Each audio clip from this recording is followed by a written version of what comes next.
Hello, my name is Estelle Cameron, Sales Director here at M247, and welcome to the second webinar in our enablement series, supporting our partners in the latest industry trends.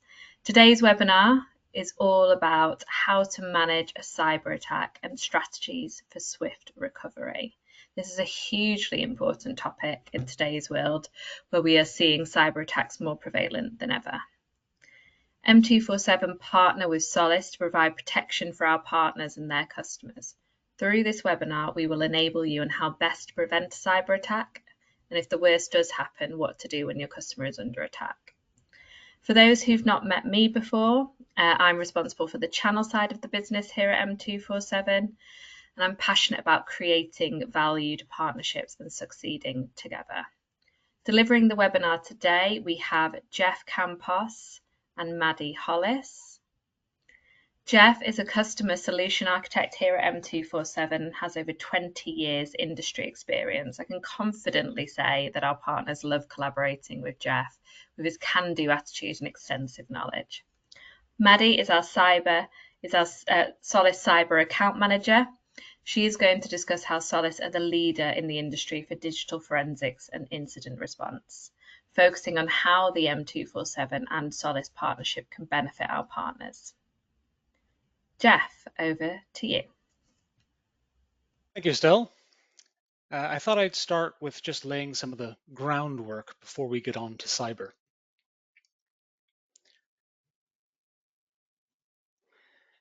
So it all starts with the access layer. The access layer is the physical interface between the company and the internet. This usually takes the shape of a circuit of some description. There would be a leased line fiber or a radio link or broadband or another technology. At the customer premises, there would typically be a bit of managed equipment, a router or a firewall. This would present an interface to the customer into which they can plug their private network for internet access. At the other end of the connectivity, there will be the provider edge. These are devices at telephone exchanges and data centers, which effectively connect the customer to the provider's core network. That core network is maintained and managed by the internet service provider and acts as a way to segregate customer traffic and route that traffic to our transit providers. These are interconnects with tier 1 transit providers and peering partners who effectively represent the internet. So the job of the ISP for a basic connectivity product is to give the customer a presence on the internet. This is done with public IP addressing. So the customer will receive an IP address owned by the provider. This could be IPv4 or IPv6. They also need to provide a very high capacity network with enough bandwidth to serve all of the customers 24/7. Typically, the physical connectivity will carry a service level agreement. This is to ensure that any sort of disruption or outage is kept to an absolute minimum. While not true of all internet service providers, certainly at M247, the core network is extremely high performance, has an ultra low latency for all traffic routed to the internet, and also is 5G enabled for the latest applications. All of this, of course, needs to be monitored and maintained proactively 24/7 all year round. So again, for basic connectivity products, it's important to know what the internet service provider is not providing. And this is usually any consideration of internet threats to the customer. By design, the product is to connect the customer to the internet and allow all traffic by default. So the ISP typically is not monitoring the internet for the latest threats. They're not analyzing traffic for indicators of compromise. They're not filtering or blocking any of the traffic at all. The customer can happily download whatever they like. In fact, the internet service provider is not trying to protect the customer at all from threats to the internet. Now, M247 do offer security services like firewalls and immutable backups and disaster recovery as a service, but by default, it's a benefit to allow all traffic through to the customer, which makes security services that much more important. So for more advanced security considerations and services, we partner with Solace Cyber. We see them as the experts when it comes to protecting the customer from criminals on the internet. They are at the coalface. They see incidents on a daily basis. They use the latest technology to scan for threats across the internet, and generally, they are the experts. They provide services that range from prevention methodologies to proactive monitoring, all the way to incident response. And we see them as an educational provider. We always learn things from them, and they're very happy to show how ubiquitous threats are and ways in which we can try and mitigate them. And on that note, I'll hand over to Maddie Hollis of Solace Cyber. Thank you, Jeff, and thank you, Estelle, for the introductions.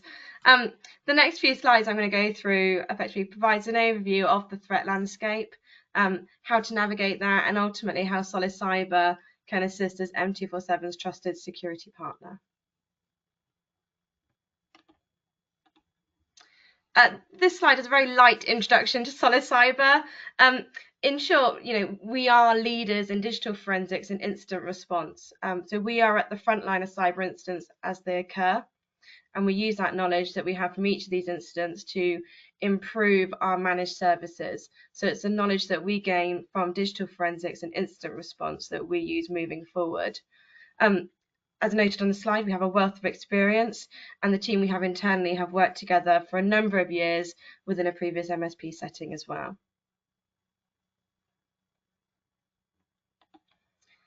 The next few slides relate to those predominant cyber threats that impact your customers, so ransomwares, business email compromise, and supply chain attacks.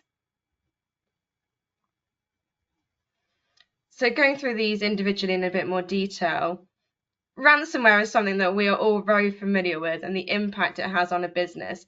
It can be absolutely devastating, and we have seen businesses not recover from ransomware. I've noted Lockbit as an example here of one of the groups that exist.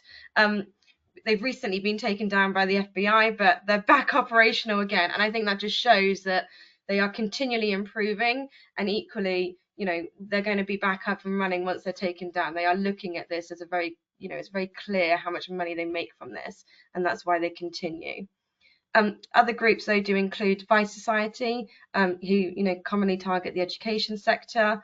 Akira is another form of ransomware that's very predominant at the moment, and it encrypts the hypervisor, so VMware, Hyper-V, etc. And ultimately, ransomware, they're using and exploiting vulnerabilities to gain access to your environment. So zero-day attacks, end-of-life products, MFA evasion is another common way in as well, and simply logging into your estate and stealing tokens of MFA. Another thing we see quite a lot of is business email compromise. It's becoming increasingly commonplace. And again, a scenario we see very often is, access to a mailbox is gained from somebody in the finance department, for example. Notifications go out advising of, changes to banking details, etc. Customers pay their invoices into those wrong accounts, and that's twofold. There is a loss of revenue for the business or for their customer, potentially a loss of spend there where they've had to pay twice in some cases, and also reputational damage to you. You have allowed that to happen to your mailboxes, which has then in turn had an impact on other people. Leading on from business email compromise, we also then see that actually go into like a wider supply chain breach. So there was a piece where it actually happened to a CTS, very well-known MSP. They had an incident, and ultimately that knocked down their entire managed services platform, which then had a bigger impact on, all the customers that they serviced. There were multiple legal firms that were unable to operate because their platform wasn't available. And that's the type of knock-on impact it can have. And incidental note, it did impact somebody personally within our business because they couldn't remortgage at the time. They had to, they had to wait ultimately until that had been rectified. So it does impact on, real day lives.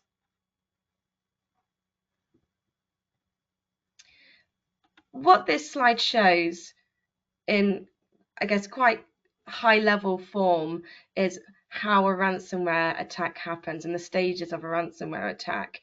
So as I mentioned previously on the other slide, commonly they're looking to gain access into your estate in some way. They might do a phishing campaign for you. Somebody enters credentials and those credentials are taken. Could be the exploitation of an external vulnerability, software service platform. We hear about vulnerabilities and critical patches that are released all the time. That's what they're trying to stop ultimately. Another way is credential stuffing. So this is where creds could be taken through numerous ways. So we hear of breaches that occur, LinkedIn, MyFitnessPal, etc. And what they try and do then is just use those login details in numerous places just to see, actually, are they the same anywhere? And it's that age-old thing about keeping work and personal separate, but equally that's very commonplace as well. Once they have access, they're then looking to use command and control to move laterally across your estate. So that's really what these next two stages are all around. And ultimately, they're looking to escalate their privileges. So commonly when they gain access, it's a low level, and they're looking to increase the level of privilege they have within the estate and then gain further access. They're using evade and detection while they're doing this. They don't want you to know about it fundamentally. And if you have active products in situ, security products in situ, EDR and SIEM and other bits and bobs, possibly an M365 as well from active sign-ins and so on, there are indicators of compromise that, that flag within an environment to say that there are untoward things happening. The next thing they look to do is destroy your backups. If you have no backup, you have no ability to recover, you're more likely to pay a ransom to get your data back. It's that straightforward. Equally, they'll exfiltrate your data. And this is the double extortion tactic. If they don't get the ransomware from you, they can sell your data. It's that straightforward. Finally, they deploy the ransomware, and it's deployed across the estate. The point is to cripple you, and then they will post the demand ransom. And equally, this is shared on things like the file server, for instance. So it's very public knowledge. People can see it. Equally, we've had one scenario where it was sent to every single printer within the building. So the ransom note was just printed out, employees walking by could pick it up. What on earth is all this about? So they try to make it very public knowledge within your estate. And lastly, commonly there is a leak site. So what they'll do is they'll publish a proportion of the data. It's almost like a proof of delivery in a way, a proof that they have your data. And this is a small proportion of it. To prove that fact, and again put more pressure on you to pay the ransomware.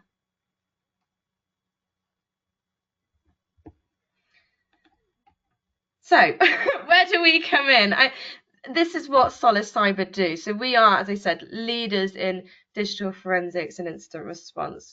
We are accredited with the NCSE, and I guess it's very common. As I said, that actually we're seeing it within the marketplace is more, if a ransomware were to happen, it's when. And it's when that occurs is having someone that you can fall back on that can help you recover, can help you, recover from backup or DR or whatever it may be to get you back up and running and operational. And this slide just kind of, I think, shows the marketplace trends and what we are seeing as well. And it's getting, more prevalent. It's not decreasing. I think that's the key thing to say here on this slide.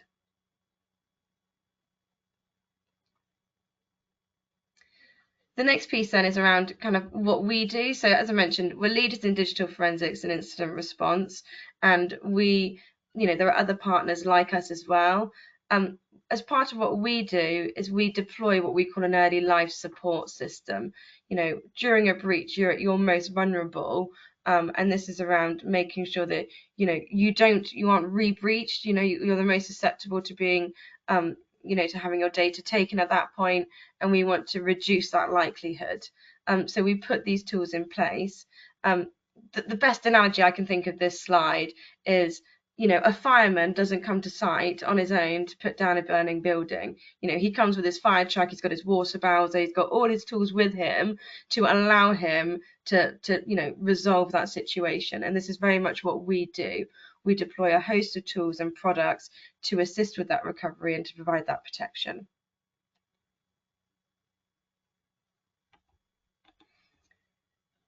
What does this mean for you? Perhaps the most important slide here. As part of our relationship with M247, you have access to Solace Cyber. So when an incident does occur, you can call M247, your trusted ISP, and they will give you access to our incident response team. And ultimately, any incidents that are escalated via M247, there is a referral scheme in place. And this is around providing your customers with an escalation point for digital forensics and incident response if needed, and help support them through a cyber incident.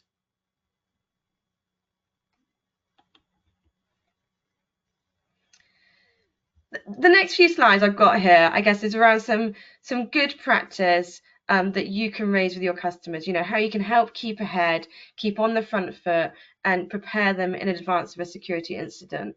And become a trusted advisor fundamentally, so they do call upon you when they need that help. The first thing here is that we recommend to everyone is the NCSE warning service. So GCHQ supported initiative, and it's ultimately designed as a last line defense.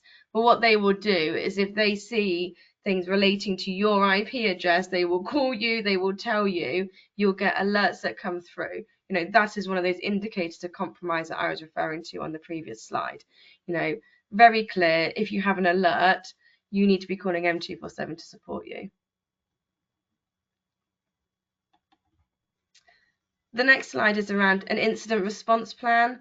So again, what is the process that you do follow if you have a security incident? Do you know what you're going to do? Who are you going to call? Who is your registered incident response provider? And equally, who has the decision to invoke? Who has the decision to say, we're going to do this and we're going to call? And this is what needs to be understood in advance. It makes it much easier than having to pull senior leadership team together at 10 o'clock at night, for instance.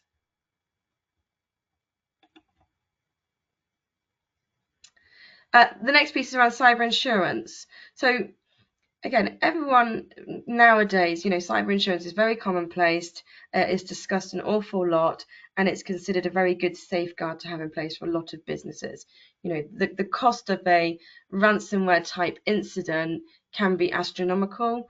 There are legal fees that could come into it, data requests that may come out of it based on, PII data that could have been taken, is now on the web, etc., etc. So cyber insurance is very much recommended. And we're on panel with a number of cyber insurance companies. So when you call your cyber insurance, they'll have a number of people on panel that they will then support with the digital forensic and incident response as well. And as part of these engagements, though, we are working for the insurance company. And I guess what we see very often is that, there are times when businesses aren't compliant with their policy. And ultimately, that means you're unable to claim or use it when it's most needed. And I think that's the most important thing to understand. If you've said on your policy that, yes, we have MFA for every single user, you must have MFA for every single user. If that one user that doesn't have MFA is the one user that then causes you to have a breach, you're in a really sticky situation. And it's the same for multiple things that they list. And equally, as we see it going on in time, the requirements around cyber insurance are becoming a bit more granular. It's not as woolly, shall we say, 2-3 years ago.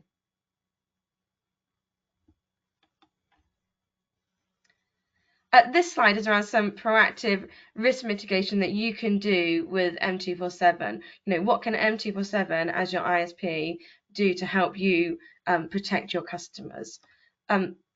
First thing is obviously backup and disaster recovery. As we've said before, they will look to destroy your backup data so that you cannot recover. So for me, it's important that it's air gapped, it's immutable, and it's off-site. Immutable means The legal definition for immutable means that it cannot be changed or amended. Equally, with a mutable backup, often it can't be deleted until it's reached the end of its retention. So air-gapped, off-site, immutable backup. Endpoint device and security. So, these are products that you can put onto your devices that will detect. So EDR, I mentioned, endpoint detection and response, is one of these types of products that you can deploy. Equally, there are things like BitLocker that you can put on the devices and so on. Intune is helpful from a compliance standpoint. Patching as well. Patching is very important on devices and making sure that they remain up to date and protected. User identity, so MFA, it's very important. All users should have MFA in place, and there are various tools to help with that. Microsoft is obviously very commonplace. Okta's another one, and equally that's something that M247 and the team can help you with. They're very proficient in that area. Email security is probably the last point as well. Phishing is very commonplace. Phishing is a very easy way to gain access to your environment by harvesting credentials and simply logging in. MFA will provide some form of prevention, but equally there are ways to circumvent MFA nowadays, and MFA tokens are also taken.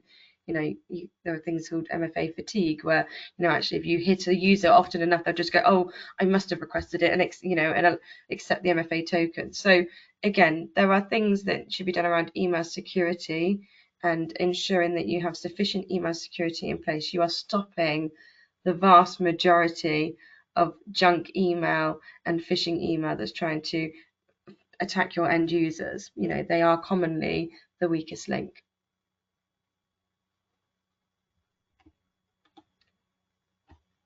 This slide is a call to action slide. So this is just around, if you take anything from what I've been talking about over the last 15-20 minutes, it would be these pieces here. So, ensure you understand your cyber risk posture. That's the first thing. Do you have managed firewalls?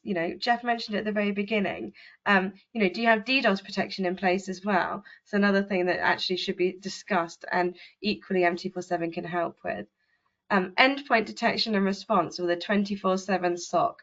Do you have the tools in place to detect these types of events and fundamentally stop them from occurring? MFA, admin accounts and all user accounts. Admins are the most important. They are the keys to the kingdom, you could say.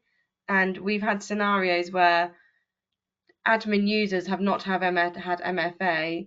Their credentials have been harvested one way or another, and someone has logged into the estate and immediately had admin rights. So, when we go through the stages of the ransomware, they haven't had to do a large proportion of it because they already have those escalated privileges. Cyber incident response plan. Do you have one? Have you built one? Do you know who you're going to call? Have you registered with M247's incident response? And lastly, have you protected your backups? Can you recover? Is the key thing. I think we have some frequently asked questions here now, Estelle. Yes, thank you both for that insightful presentation. We're just going to finish on, as you said, Maddie, some frequently asked questions. So the first one is, should I use Microsoft's Authenticator app for MFA, or are there other or better options available? I'll answer this one. So MFA, multi-factor authentication, this is where you are required to know your password, but also have some device that can also authenticate you onto your network. It's just a stumbling block for anyone who's trying to break into your network. It's extremely important, as Maddie was saying, everybody should be using MFA for everything. There are a lot of vendors. At M247, we can provide MFA in the form of software or physical hardware tokens for things like FortiGate firewalls. We can integrate with online SaaS providers for authentication like Duo or Okta, Microsoft Authenticator. There are lots. Most important thing is to use one of them And there isn't much difference between them, but sometimes it's a good idea to use a provider who isn't tied with the technology that you're currently using for your network, just for a little bit of diversity. So we can certainly do that. And is there something better? I suppose better would be to have a third factor of authentication. So along with what you know and what you have, you could have who knows you. So you could have a level of endorsement from a colleague in order to allow you to the more sensitive parts of your network. Okay, that's great advice. Thank you, Jeff. I think you will probably be best placed to answer this one as well. So, what is an air-gapped immutable offsite backup solution? So this is tricky. All businesses should be backing up their data, and they should have a very clear plan for retention. They should be able to recoup data that has been stored for, a governance requiring amount of time. Air gap means that the backed up data does not have a connection to the production network. So the customer's network cannot reach those backups. They are in another facility on another platform, otherwise unreachable unless you access that different platform. Immutable means, as Maddie described, unchangeable. So typically this is where backed up data becomes read-only, or it is only accessible during certain times. So there's like a scheduled basis for the access control lists to access the data. Having air-gapped and immutable at the same time would be the gold standard. That really pushes your delicate backups as far away as possible from any malicious attacker. And if it's off-site, then all the better. You don't want your backups in the same data center as your production environment. If the power goes down, you've lost everything. So certainly, if you can have all three of these things, then that's fantastic, and M247 is happy to help. Great, thank you. So what is SIEM or SIEM? Maddie, probably one for you, this. I am happy to pick this up because I am conscious I throw lots of acronyms around. Yes, so SIEM, CIM, SEIM. SIEM is ultimately, it stands for Security Information Event Management. And SIEM is a tool that cross correlates logs from different products and platforms.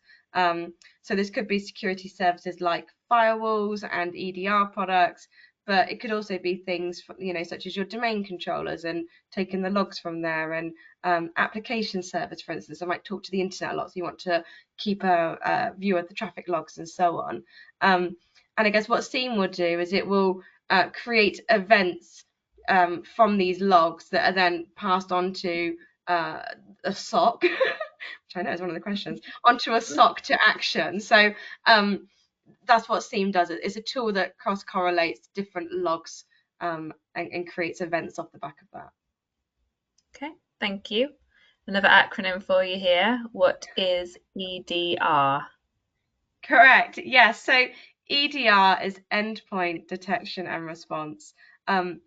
It's a product commonly and best described as next generation antivirus. So traditional antivirus that we've all used for numerous years is signature based. And what that means is it's reliant on being told what to look for. A list of signatures and to go, great, I know what I'm looking for, and so on.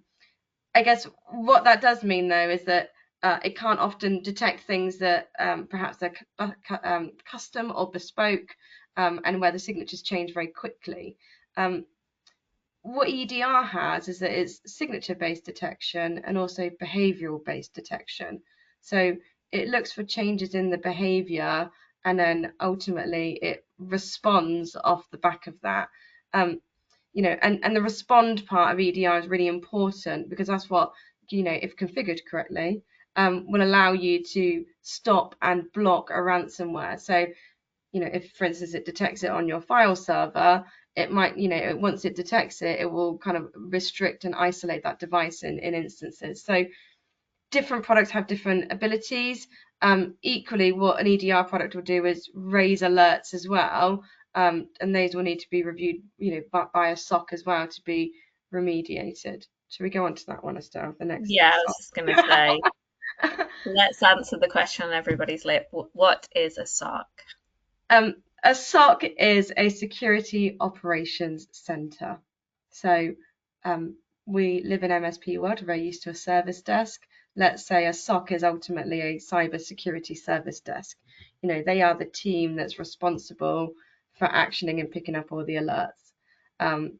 And to be fair, they're probably the most important team in a way. If your SOC isn't operating and actioning the alerts correctly, the products are in essence a bit pointless. So that's what a SOC does. Great. So do I need SIEM or an EDR product? So I'm going to take a bit of what Jeff did earlier, because he's right. On the immutable side, you want all three really, and equally with EDR and SIEM. In an ideal world, you would have both. Okay, and I guess from our experience, we found that an EDR, I would say, is almost your minimum baseline. With an EDR, you have the ability to detect and respond. A SIEM is a very good tool, and it will give you a lot more visibility, but it's just alerting. Whereas, as I said before, if you configure an EDR product correctly, it will do an element of that respond for you and kind of help stop something in its track and then pass it on to the SOC to remediate and resolve and so on and so forth. So ideally, you'd like to have both. As a minimum, have an EDR, please. Okay, great. And are all the EDR products, do they include that 24/7 SOC element? Not as standard. Okay. I think it all depends on the product that you go for. And ultimately, this will need to be discussed when you're deploying any kind of EDR or SIEM product. Who is managing all the noise that comes out the back of it, basically. Microsoft's a very good example, actually, where Microsoft will give you an EDR product within their Defender for Endpoint for Business and Defender for Endpoint Plan 2, but the SOC isn't there. The alerts will come through to you to kind of action and review and manage. So it's always worth checking to make sure you've got apples for apples. Great. Well, that's been really helpful. Thank you both. So just wanted to say, please register with M247's incident response team to access Solace Cyber to ensure your customers are protected, and take some of the great tips that you've heard today on how to prevent those cyber attacks happening in the first place. Just a reminder, this service is exclusively for M247 partners, so if you're not already onboarded onto the partner program, please email channel@m247.com and one of the team will be in touch. Thank you again for attending this enablement webinar, and we look forward to seeing you on the next one. Thank you.